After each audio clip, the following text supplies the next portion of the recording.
guys, so it's time for my May wrap up, and I was originally doing the Lost-a-thon, but it kind of sort of went out the window, if I'm completely honest, because I was on holiday for a week. I met my cousin's baby for the first time. He's adorable, by the way. And I also had a business thing. I had the Good Omens premiere.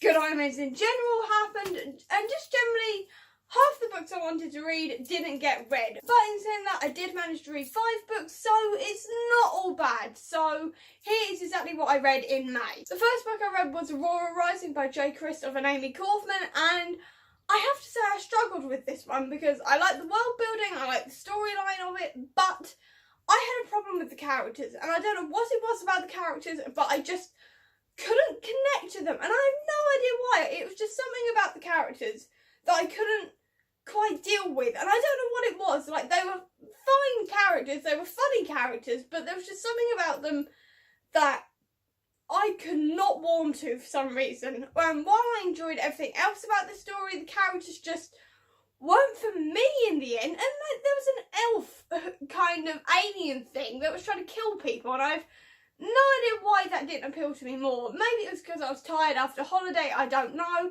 But in the end I gave this 3 stars, and I am considering carrying on. I'm just not entirely sure at the moment. Next I read Artemis Fowl and the Lost Colony, and this one is the 5th book in the series, and I really enjoyed this one. It actually turns out that this one actually dealt with demons, which I wasn't expecting. Even though I was reading quite a lot of demony books, I didn't realise that this dealt with demons, but it did, along with time travel and all of that fun stuff.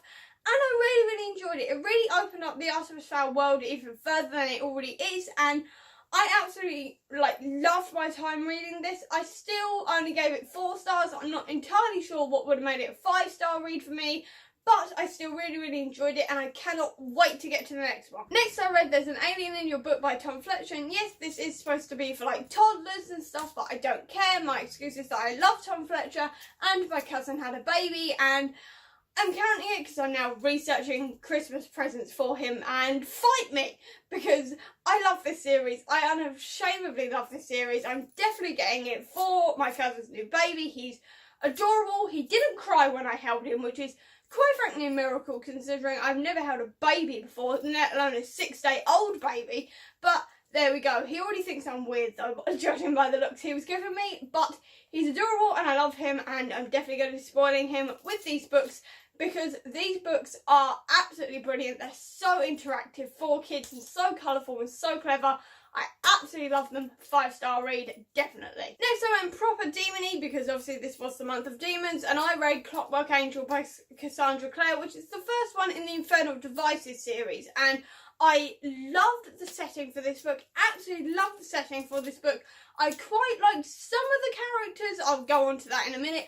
I quite liked seeing how obviously the shadow hunters worked in the 1800s compared to sort of now modern times, and how the women sort of fought in their own ways and everything, and how things worked in London compared to New York. I only really had one sort of problem with this book, and that was the characters. And by characters I just mean specifically 2, because I was fine with Jem, I was fine with Tessa, I was fine with Charlotte, I was fine with some of the other characters like the higher ups of the organisation and stuff, but Will I wanted to hit. No surprise there, his family tree seemed to bug the living daylights out of me in these series anyway, because I find them quite whiny and quite broody, and I'm not really here for like the whiny broody characters, sort of like the angels if you want to call it, compared to the spikes. I much prefer the spikes of the world, not the angels, because they annoy me quite frankly, and Will's brooding really sort of bugged me for the entire book, because it was just like, just use your words, explain things, talk, and he just didn't. And he pushed her away and all the rest of it, and he was just sort of mysterious and broody, and I'm not really into that. And quite frankly, his entire family tree just wind me up. Not gonna lie, I feel like this is going to be an ongoing problem throughout the entire universe of the Shadow Hunters, is I'm just going to hate Herondales, but what can you do, really? Like, the rest of it's really good, I just don't like Herondales. I think that's just going to be a running problem for me, quite frankly. And also, I think her name's Isadora, I think. I've forgotten her name already. It's been a while. I've watched Good Omens since then.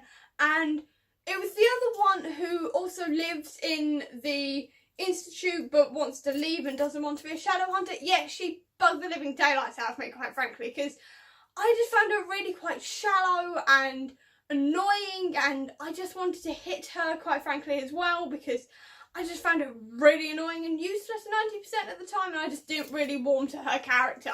But the rest of the characters, I have to say, I really enjoyed. I didn't really mind the love story. I can feel the love triangle coming though, so we'll see what happens throughout the rest of the series.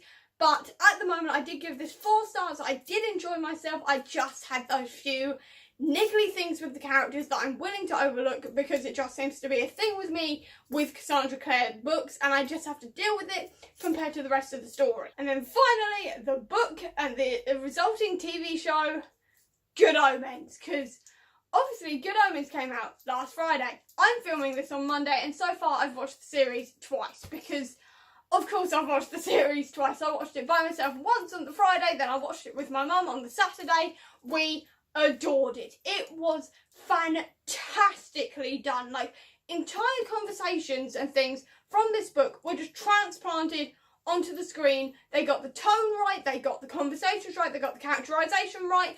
The casting was pure genius. The cameos were beautiful. Even the little details from the book, like the Elvis bit from the book, is in the TV show. It's not that big a deal, but it was in there. It's like 2 pages in the book, and it was in the TV show, and everything. It was incredible. Like, they changed a couple of bits, like the final battle and what actually happened after the final battle and stuff, but it worked. It worked perfectly on screen, and oh god, it was good. It was so good. It was so good. Like, I only have a few niggly things with this, like the fact that Newton Pulsifer didn't have holes in his socks. Like, this is the level of detail Neil Gaiman got, that when I'm complaining that people don't have holes in their socks, that's when you know they've done it well, when those tiny little details that are completely non-consequential weren't in there. Everything else was in there. It was beautiful. I loved it. Oh my god, I'm in love. And I mean, I've got a full review which I'll link to down below to the TV show, but oh, I highly recommend the TV show. I highly recommend the book. I mean, obviously the book was 5 stars. Obviously the TV show was also 5 stars. It was fantastic. I loved it. Go read it. Go watch it. Oh my god, that show. So good. It was so good. I could cry. Just, oh. So in love. Honestly, so in love. Cannot wait to watch it again. So good. Can't wait to read it again.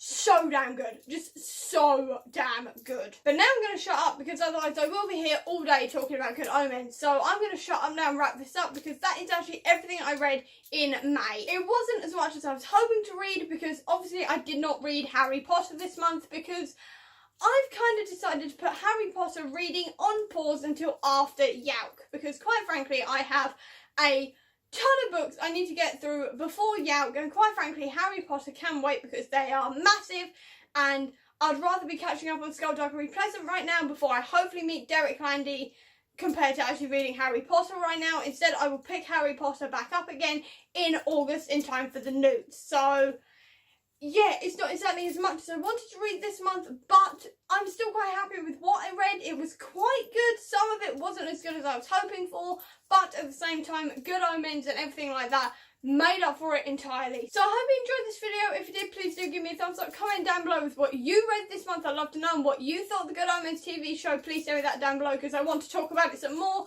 I'll also leave a link down below to all of my social media if you want to check it out. If you want to see any more of my videos, please click subscribe here and over here with a link to my previous video. But until next time, guys, bye.